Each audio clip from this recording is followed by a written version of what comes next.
Mukibuga Meka nga 12 omwezi bw'abamanyina walimu okumanyiriza lugenda okumenya kaba Nabbi Muhammadi nabbi waffe n'aluwangula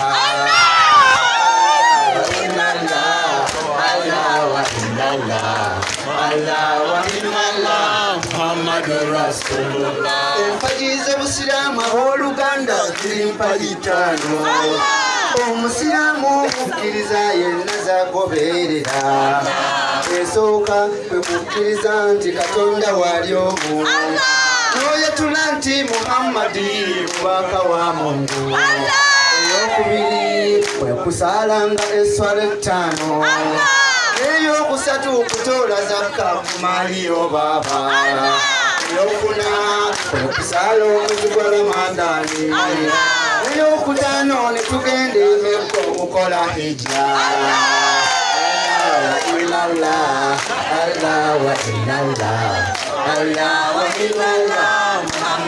asagira ku Busiraamu alimba